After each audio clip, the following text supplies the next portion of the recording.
Hello and welcome to the Astro Garden, a place for astrologers to chat all things astro. I'm your host Janessa of By Jove Astrology. Thanks for tuning in.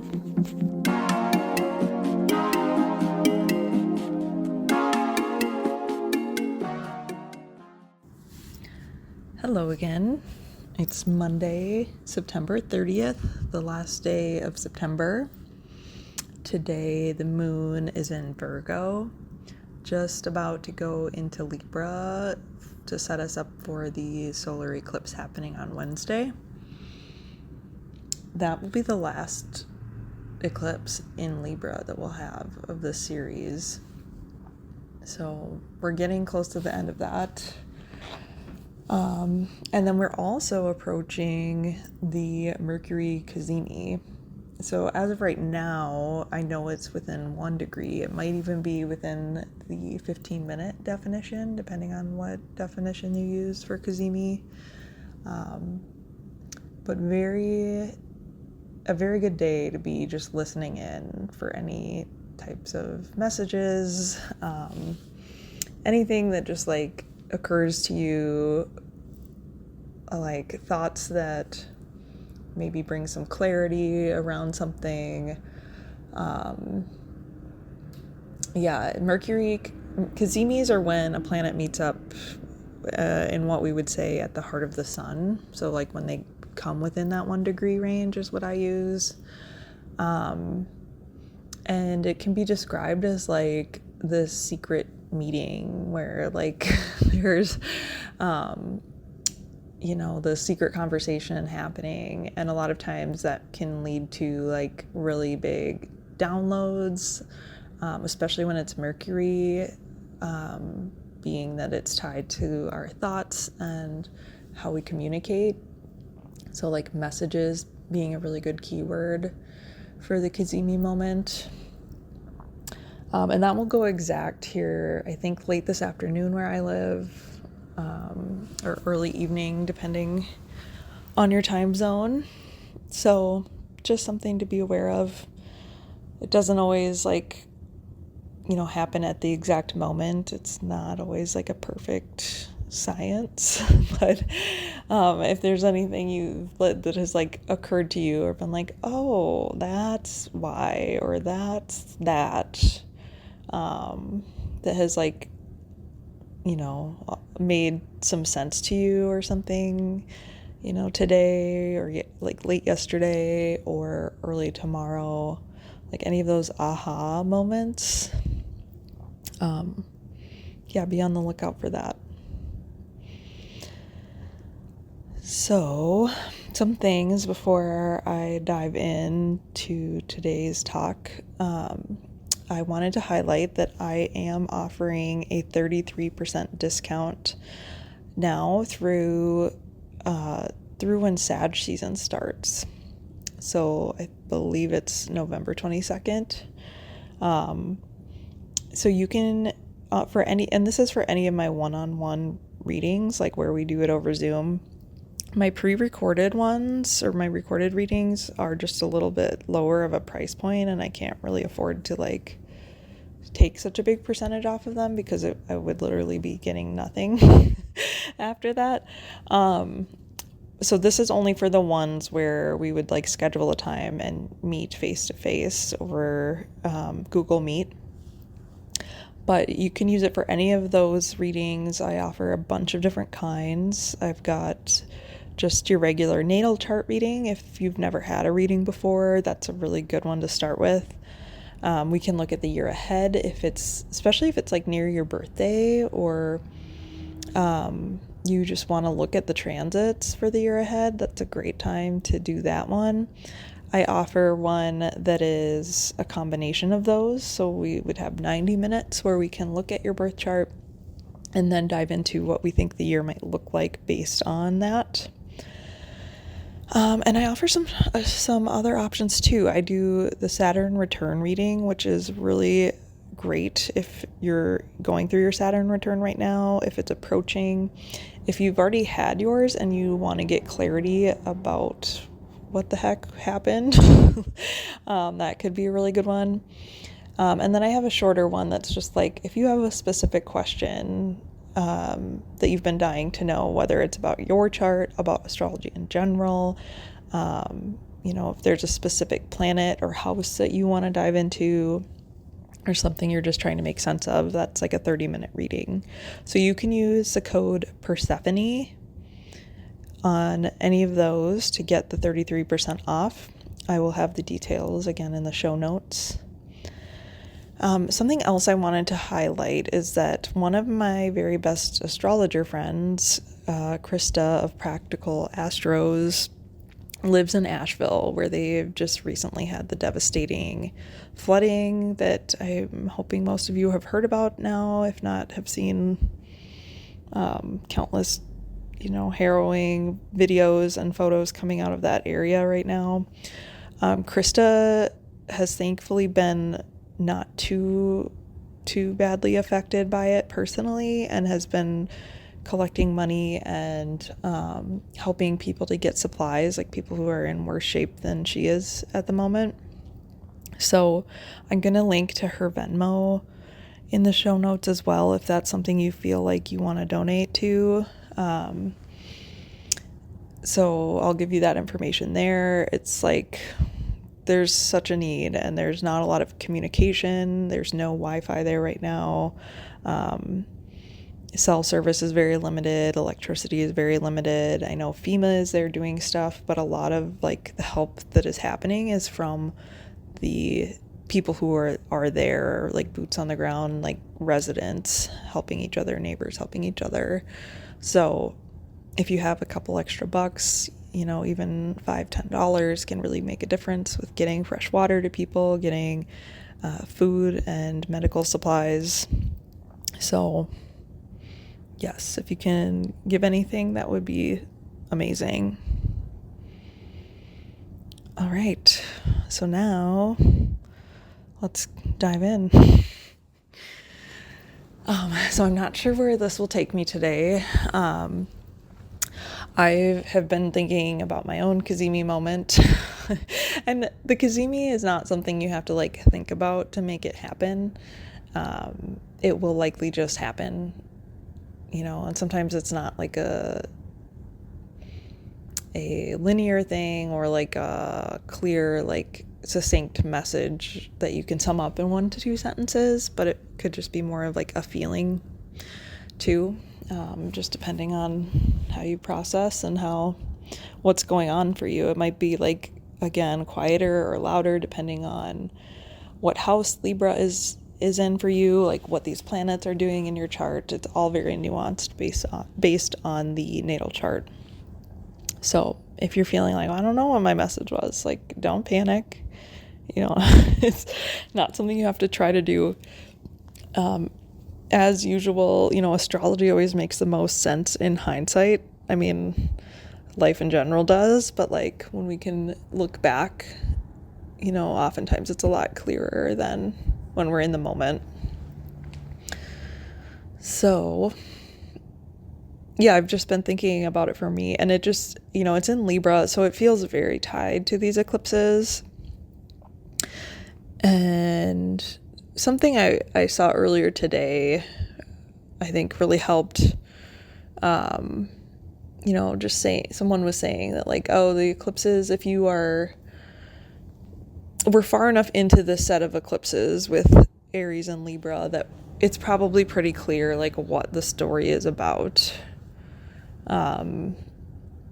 This is like the last solar eclipse in Libra. We'll have another eclipse in Aries in the spring, but this is like the last Libra one. So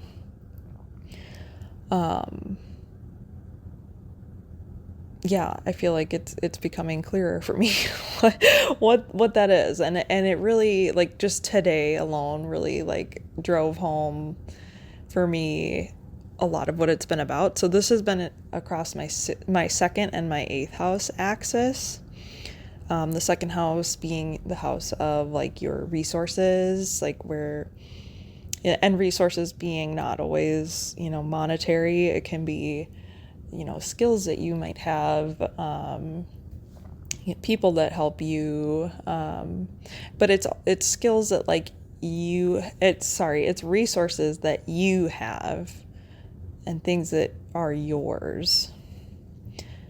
And then the 8th house is other people's stuff, and other people's stuff can mean money, like debt or taxes, but it can also mean less tangibly, like what other people think of you, expectations from other people. And this is like a subject that I feel like very dialed into, because I have my sun in the 8th house along with Mars and the South Node natally. So this is also my nodal return. And then in the 2nd house, I have the North Node and I have my chart ruler Jupiter. So it's always like this dance for me of like, what do I have? What do other people have? And like, what is the conversation happening there? So that would be like an opposition, we would say, in astrology, because they're in opposite houses. And I feel like the themes of the 2nd and the 8th house overlap a lot with like the Aries and Libra signs. So like, Aries kind of being the individual, and like Libra being in a relationship, or like what, the other, like there's 2 versus 1. So there's like, gets a little bit, even though I've been studying astrology for a long time now, it gets a little mushy there for me in terms of like house topics versus sign topics. I talked about that a little bit on my appearance on the Decans podcast with Krista, again, of Practical Astros, where it's hard for me to separate out sometimes the sign of Libra in the 8th house, just because Libra is a sign that is all about like building those relationships and, considering what the other person is experiencing, what they have to offer, what you have to offer in relation to that person. So yeah, it gets a little mushy there. But anyway, regardless, that's where the eclipses are happening. That's kind of like the context in my chart, this like big opposition of some pretty major chart placements. And it's definitely something that, those are themes that have been ongoing through my whole life, whether that's like literally dealing with other people's money, if I've worked in finance, literally dealing with, grant writing. I didn't write the grants, but I did a lot of like reporting and stuff to help a nonprofit get grants.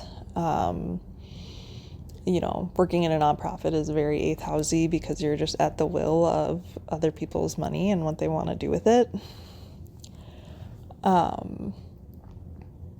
And then, but also, I'm also like the oldest of 5 kids. So there was a lot of like doing stuff for my siblings, but like wanting to have my own stuff. It's just like a repeating theme that I can see throughout my life. And it's kind of like, I think of the nodes there too as being like the site of like a pendulum, where like sometimes it's swinging more one way versus the other, and like trying to find the balance in between them, and that like remembering again that like balance is not always 50-50. It very rarely is actually 50-50.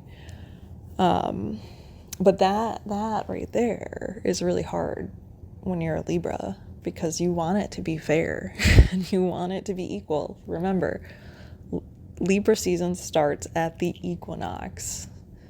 Like, we want things to be split equally. So that's been like a big life lesson of like learning that like balance is not always equal, and that what is fair is not always 50-50. And that's, I mean, I think that's probably just a lesson of like growing up, right? Like when you're a kid, you don't understand why some kids get some things and other kids don't get some things, or, you know, you don't always get it. But obviously as you age, it starts to become a little more clear. So yes, ongoing themes. I think for me, it's, you know, it's pretty clear at this point. I've talked about it a lot. Like I'm a mom of 3. I work full time. My husband works full time running his own business. We've got 3 kids, and, you know, a lot of the last 8 or 9 years have been more about like, you know, helping out them and, you know, being the main caretaker, being the primary caregiver. And it's not to say that that's necessarily falling away, but it is to say that, like, I feel like I'm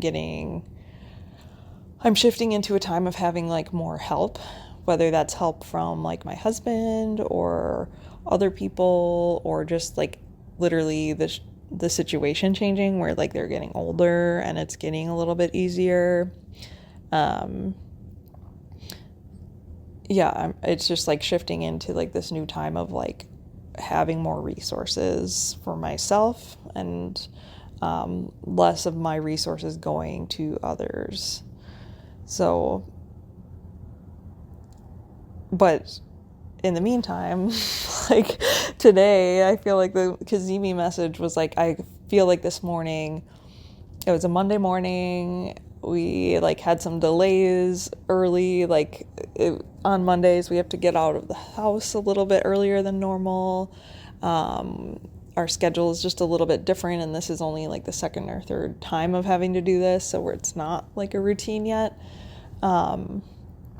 And there was just like a miscommunication and like, you know, delays caused by like emotional children, but, you know, they're probably feeding off of like my own anxiety and like about trying to get out the door on time. Because, you know, whenever you're like really trying to get somewhere, or like really you're anxious about making something happen the right way,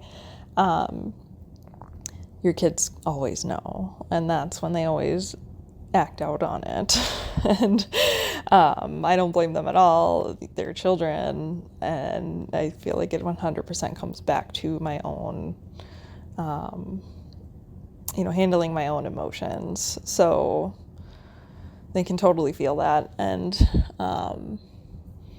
sometimes I still fall into the trap of like, even though I know that, like I feed into it, and then we go down the spiral of like everybody being upset about and having to rush out the door to just barely be on time. And, you know, realizing that like we haven't had a morning like that in a while. It's been pretty good, but like I often find myself in those positions feeling like back, like getting triggered all the way back to like having a newborn and like the hardest days of like being a parent, where a lot of it was just falling on me. And it's not to say that my husband wasn't helping, because he is a very helpful person, a very involved dad.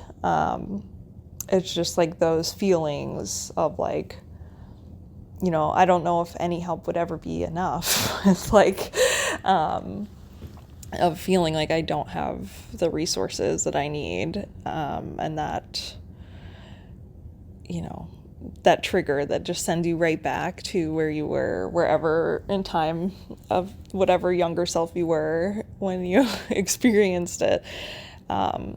So yeah, later we got out the door in time. Everybody was on time, but like reflecting on it later, it's really like, what am I so worried about being late for? Like, I didn't have a meeting. I didn't have there was no, if my kids were late, like, so what, right? Like, they're never late. There wouldn't be like the end of the world by any means. And even if they were late, like, I'm a very early person, so they probably would just be on time. But it kind of comes back to like, there's somewhere in there that's like very concerned about not being perceived a certain way, or not wanting other people, that 8th house again, to like think that I am always late, or to think that I'm not maybe reliable, or not a serious person, or a good person, or whatever these like labels we want to put on it are, if I'm late. So, and that's the 8th house. It's like anxiety. And, what do other people think of me? And all of that to say that, coming back to that today and realizing, okay, like, what is hijacking my emotions today is like those 8th house topics, and remembering that like, oh, that's not happening anymore. Like, I'm not struggling anymore. And remember, I've already learned that like, yes, my job is important, but like, it's okay if I'm like 5 minutes late, and to give myself grace, and that I don't have to be perfect. Perfection, that's kind of Libra. Like, we've got Venus and Saturn exalting there. Venus in domicile there, being the ruler there. Venus, Saturn being very perfectionist. But yeah, that's like this eclipse. Like, I don't have to do that to myself. And, I'm sure there's a lot of other takeaways too. Like, the more that I've been digging into eclipses, the more that's like coming out. That's like, wow, that's wild. It's a really simple technique, y'all. If you want to journal back to like the eclipse dates, cannot recommend enough. So I'm sure that there will be more realizations as I get further from it. But I think that was like the Cazimi one for me today, of like, I don't have to play into those 8th house themes. I can, like, I've learned a lot of new tools and a lot of new skills, and I can like be more real with myself about like what my expectations are for myself, and not so focused on what other people think. And that's like the South Node there, combating my Sun there a little bit. Kind of are at odds a little bit with each other. The South Node shrinks things, the Sun shines light on things. But yeah, it feels like I'm getting a little bit rambly, but I think I've said what I want to say for today. So, let me know if you've had any Cazimi moments, like Cazimi realizations today. I'd love to hear about it.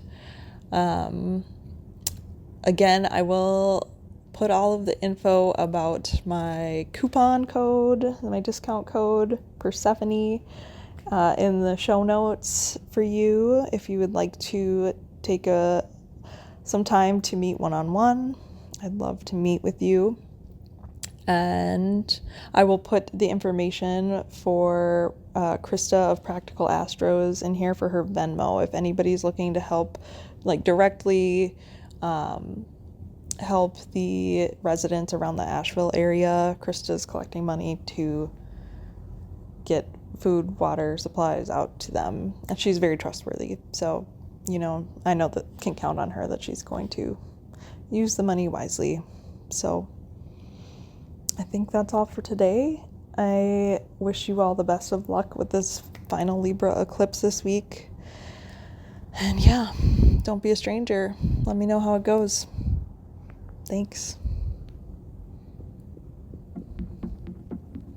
For more information about my work, you can find me at By Jove Astro on Instagram, at By Jove Astrology on Twitter, and the best place to find me of all is at my website, byjoveastrology.com.